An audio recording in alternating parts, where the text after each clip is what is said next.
Hallo und herzlich willkommen zu einer neuen Folge Herzgeflüster, dein Podcast für Lebensglück, Selbstliebe und Seelenheil. Mein Name ist Mine Lorenz und ich freue mich total, dass du heute wieder dabei bist.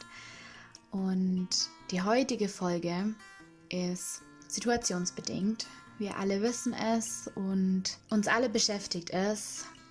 Corona, der gute Virus. Und wenn es euch so geht wie mir, dann wird man zugeballert mit Nachrichten, Informationen, Gesprächen. Man sieht selbst beim Einkaufen, egal wohin es das Thema verfolgt einen. Und egal auf welche Art und Weise, manchmal stimmt es einen vielleicht auch ein bisschen unruhig, vielleicht ein bisschen ängstlich. Und man hat vielleicht so ein bisschen ein unwohles Gefühl im Bauch, zumindest wenn es euch ähnlich geht wie mir. Und gestern ist es passiert, gestern bin ich down the rabbit hole gegangen und habe mir, ich glaube, über 3 Stunden verschiedenste Videos, verschiedenste Meinungen angeschaut und habe sehr viel recherchiert, was ich auf der einen Seite sehr wichtig finde, weil man natürlich up-to-date bleiben sollte und wissen sollte, was los ist auf der Welt. Auf der anderen Seite hat mich das total runtergezogen und ich habe richtig gemerkt, wie traurig, schlecht gelaunt, wütend, unzufrieden ich wurde und habe dann gemerkt, okay, jetzt ist Zeit, das Handy wegzulegen, den Computer wegzulegen und wieder ins Hier und Jetzt zu kommen. Und deshalb möchte ich heute darüber sprechen, was du tun kannst während der Corona-Zeit, um in deiner eigenen Mitte zu bleiben, bei dir zu bleiben und friedlich mit dir selbst zu sein und dich nicht runterziehen zu lassen. Ich wünsche dir ganz viel Spaß bei der Folge. Also, mein allererster Tipp, den ich dir geben möchte, ist, wenn du merkst, dass es dir gerade nicht gut geht mit dieser Situation, dass du vielleicht Angst hast oder welche negativen Gefühle auch immer, die du eigentlich nicht haben möchtest, dann drück mal auf Stopp, egal was du tust, und atme. Konzentriere dich einfach darauf, wie du einatmest und dann wieder ausatmest. Und nimm vielleicht einen ganz großen Atemzug, den größten Atemzug, den du den ganzen Tag über gemacht hast. Atme einfach ein, halt kurz die Luft an und dann atme alles raus. Und du nimmst diese großen Atemzüge ein paar Mal und versuchst einfach kurz all deine Gedanken loszulassen und hier in den Moment zurückzukommen. Weil sobald du Angst hast, lebst du in der Zukunft. Sobald du dir Sorgen machst, lebst du in der Zukunft. Sobald du den Gedanken hast, ach, das alles sollte nicht so sein, wie es ist, lebst du in der Vergangenheit oder in einer Irrealität. Also komm wieder zurück, hier in die Gegenwart und spür dich, spür deinen Körper, spür, wie du lebst und atme. Zum Thema Atmen möchte ich noch sagen, wenn wir besonders aufgeregt sind oder wenn wir Angst haben, dann vergessen wir zu atmen. Wir atmen immer nur noch ein und vergessen auszuatmen und nehmen keine regelmäßigen Atemzüge mehr. Das heißt, wenn du einfach wieder anfängst zu atmen und dich darauf zu konzentrieren, dann wirst du merken, es wird dir automatisch besser gehen. Dein Körper wird sich besser fühlen, dein Knoten in deinem Magen, den du vielleicht fühlst, der wird aufgehen. Es wird einfach eine Ruhe über deinen Körper kommen. Und damit einhergehen möchte ich gleich auf den nächsten Punkt eingehen, der dem Ganzen natürlich sehr nahe liegt. Das ist das Thema Meditation, was natürlich auch ganz viel mit Atmen zu tun hat. Wenn du es praktizierst, dann weißt du, was zu tun ist. Wenn nicht, dann wäre vielleicht jetzt die Gelegenheit, es ein erstes Mal zu beginnen. Such dir einfach einen stillen Fleck in deiner Wohnung, in deinem Haus, wo immer du auch bist, und komm dort zur Ruhe und konzentriere dich auf deinen Atem. Konzentriere dich auf deinen Körper.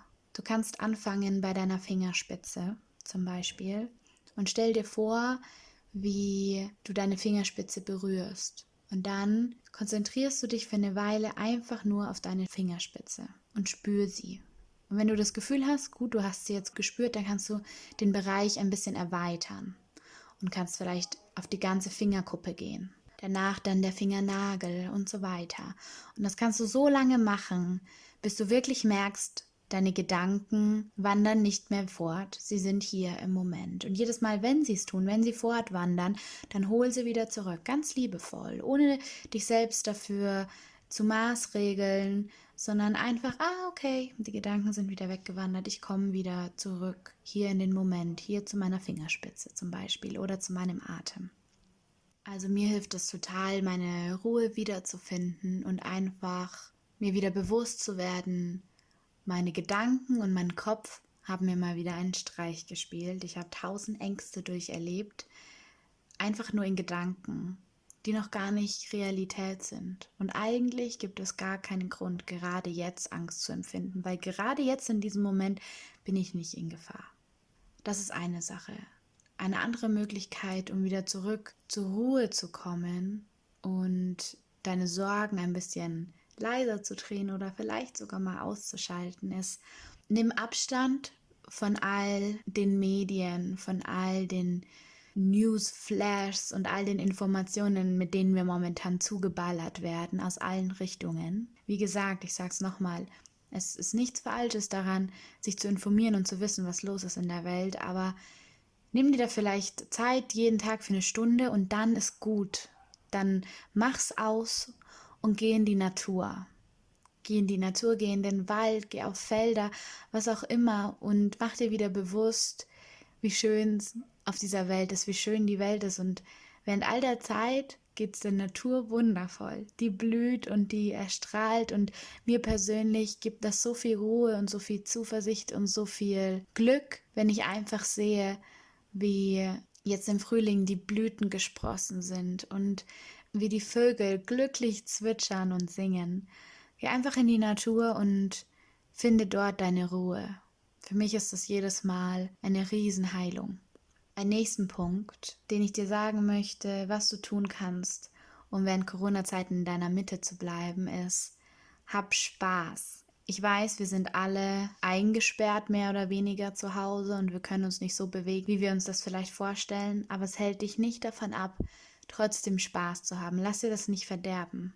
Mach Dinge, die dir gut tun, mach Dinge, die deine Seele erfreuen. Wenn du das Glück hast, gemeinsam in einem Haushalt zu sein, mit deiner Familie, mit deinem Lebenspartner oder vielleicht in einer WG mit Freunden, dann verbring ganz gezielt Zeit mit ihnen. Genieße es, dass ihr jetzt mehr oder weniger so viel aufeinander sitzt, weil das was Besonderes ist. Wer weiß, wann das wieder passiert. Ich konnte die letzten 6 Wochen bei meiner Familie verbringen und mein Bruder ist wieder nach Hause gezogen. Wir waren alle eben bei meinen Eltern und es war wunderschön. Wir haben alte Videos von Auftritten von mir früher angeschaut. Wir haben Spiele gespielt. Wir haben gemeinsam Filme angesehen. Ich habe mit meinem Bruder Verstecken auf dem ganzen Gelände unseres Hauses gespielt. Wir haben eine Wasserschlacht gemacht. Wir haben gemeinsam gekocht, gegessen und ganz, ganz tolle Gespräche geführt. Wir haben ein Lagerfeuer gemacht und am Lagerfeuer gesungen. Und wir sind ganz viel miteinander spazieren gegangen. Und es war für mich eine wunderschöne Zeit. Ich habe natürlich das Glück, dass ich Studentin bin, nicht arbeiten muss. Meine Eltern in Kurzarbeit sind bzw. Homeoffice machen konnten und mein Bruder noch Schüler ist und deswegen auch zu Hause war. Und das waren ganz wundervolle Umstände, für die ich sehr, sehr dankbar bin. Und es kann sein, dass es vielleicht bei dir anders ist. Aber wenn du die Möglichkeit hast, dann lass dir den Spaß nicht verderben und genieß die Zeit mit deinen Liebsten. Aber auch wenn du alleine bist, auch das sollte dich nicht abhalten davon, trotzdem Spaß zu haben. Tu Dinge für dich, nimm dir ein heißes Bad, ruf deine Freunde an. Ich habe zum Beispiel ganz viel Stadt, Land, Fluss über Skype mit Freunden gespielt oder Scribble, da malst du und deine Freunde erraten, was du gemalt hast. Seh die Zeit auch als Möglichkeit, in dich zu gehen und Dinge über dich selbst zu erfahren. Schreib Dinge auf, reflektiere, mach diese eine Sache, die du schon seit Jahren machen wolltest und nie dazu gekommen bist. Ich habe mir zum Beispiel eine Ukulele gekauft und angefangen, Ukulele zu spielen. Sei kreativ und nutz die Chance, um selbst wachsen zu können. Arbeite vielleicht Dinge auf, die schon lange darauf warten, aufgearbeitet zu werden. Trau dich, jetzt mal die Tür zu deinem eigenen emotionalen Keller aufzumachen, um ein bisschen aufzuräumen. Du hast jetzt die Zeit, du hast jetzt die Möglichkeit. Eine andere Möglichkeit wäre zum Beispiel Online-Seminare oder Webinare zu belegen. Es gibt ein ganz, ganz tolles Webinar von der Yale University, das heißt The Science of Wellbeing, das ich angefangen habe und mich total darin verliebt habe. Da geht es um das Glücklichsein und was uns glücklich macht und ich fand das super, super interessant. Bilde dich fort, wenn du die Möglichkeit hast. Also ein weiterer Tipp ist, hab trotzdem Spaß. Du hast die Möglichkeit zu sehen, wie schrecklich das jetzt alles ist, dass du dich eingesperrt fühlst und dass du sehr unglücklich bist. Oder du hast die Möglichkeit, das Beste daraus zu machen und dir dein Lebensglück und deine Glückseligkeit und deine Freude nicht verderben zu lassen. Und deswegen versuch immer wieder neue Wege zu finden, die dich inspirieren und die dir Freude bringen, auch wenn du alleine zu Hause sein solltest. Abgesehen davon darf man sich ja mittlerweile Gott sei Dank mit einer Person treffen. Das heißt, ganz alleine hoffe ich, dass du nicht mehr bist. Eine dritte Sache, die ich mache, um während Corona-Zeiten in meiner Mitte zu bleiben, ist dankbar zu sein. Dankbarkeit ist so ein magisches und so kraftvolles Konzept, dass du es immer anwenden kannst und es Wunder bringt.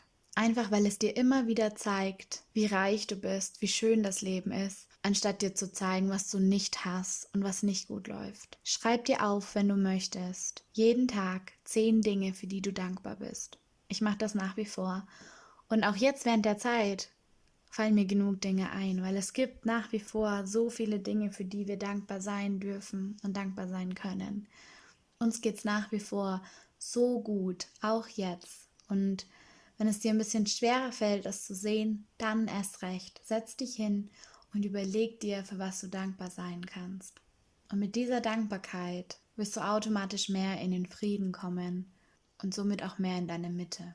Und ich merke, mit jedem Tag, an dem ich mir 10 Dinge aufschreibe, für die ich dankbar bin, fällt es mir leichter. Wenn ich mal wieder eine Pause gemacht habe und es nicht aufgeschrieben habe, dann fällt es mir schwerer, dankbar zu sein. Was man gar nicht glaubt, aber desto mehr du es praktizierst, desto mehr siehst du all die wundervollen Dinge in deinem Leben, weil du die Augen mehr aufmachst, weil du mehr wahrnimmst, auch in dem Moment, weil du auch in dem Moment, wenn was Tolles passiert, du ganz bewusst vielleicht die Augen schließt und sagst, ach, das ist ganz wunderbar. Und ich bin sehr dankbar dafür. Und du sensibilisierst dich selbst dafür. Und desto mehr du es praktizierst, desto dankbarer wirst du. Deswegen mach vielleicht eine Aufgabe daraus oder mach es einfach, wenn du das Gefühl hast, du brauchst es. Aber schreib's auf oder sag's dir vor, ganz egal. Dinge, die schön sind an deinem Leben und für die du dich sehr glücklich schätzen kannst. Abgesehen davon sind diese positiven Gefühle, die du mit dieser Dankbarkeit empfindest, wie ein Magnet, die noch mehr schöne und positive Gefühle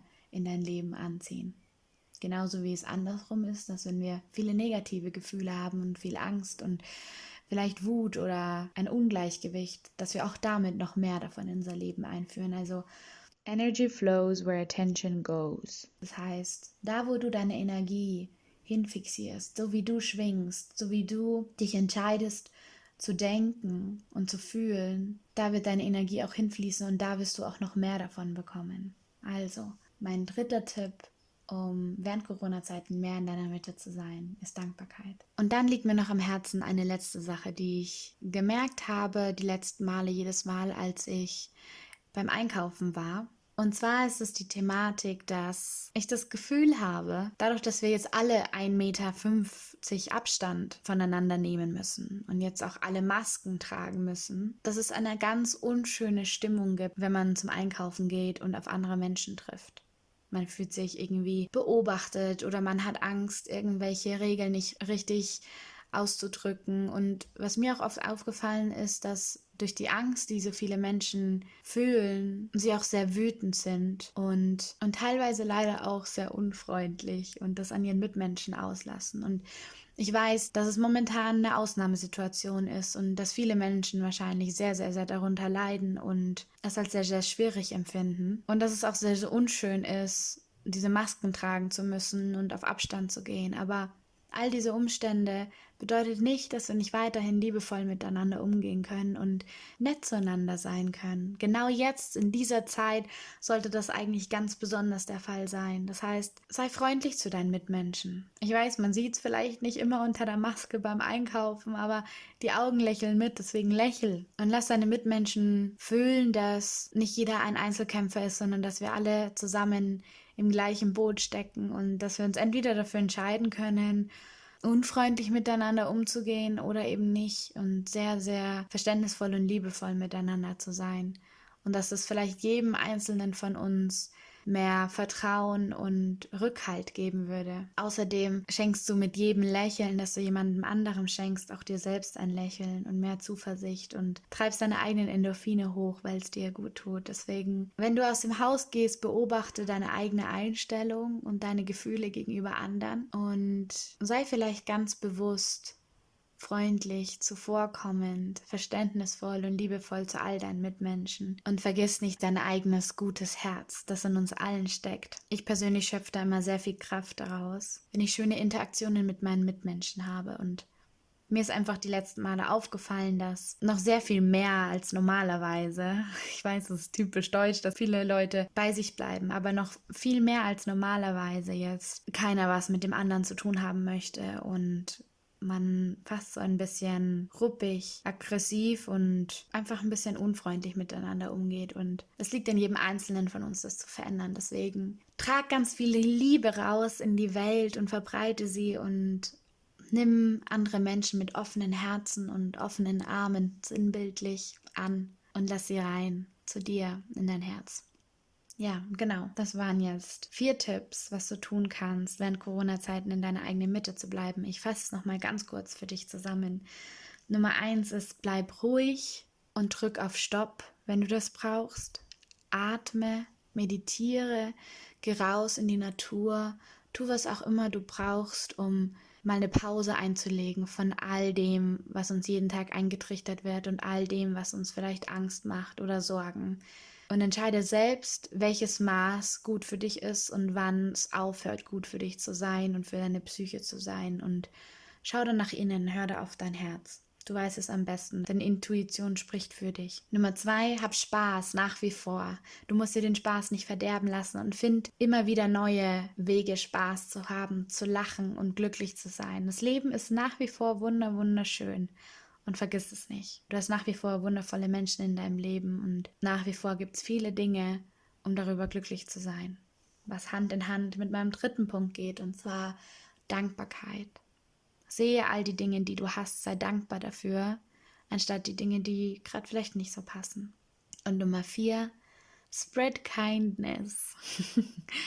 Zeig deinen Mitmenschen, dass besonders jetzt es wichtig ist, liebevoll, verständnisvoll und nett miteinander umzugehen. Be kind, everyone. Genau, das waren die 4 Tipps, die ich dir geben kann, weil ich versuche, sie selber einzuhalten. Ich hoffe, du hattest Freude mit dieser Folge. Ich hatte es auf jeden Fall. Mir geht es jetzt gleich viel besser, weil ich mir natürlich all die Dinge, die ich dir sage, auch mir selber sage und mir das dann auch sehr gut tut, das alles zu hören. Ich muss es genauso hören wie du. In diesem Sinne schicke ich dir ganz viel Liebe, ganz besonders viel Liebe von meinem Herzen zu deinem. Ich freue mich total, dass du da warst und bis zum nächsten Mal.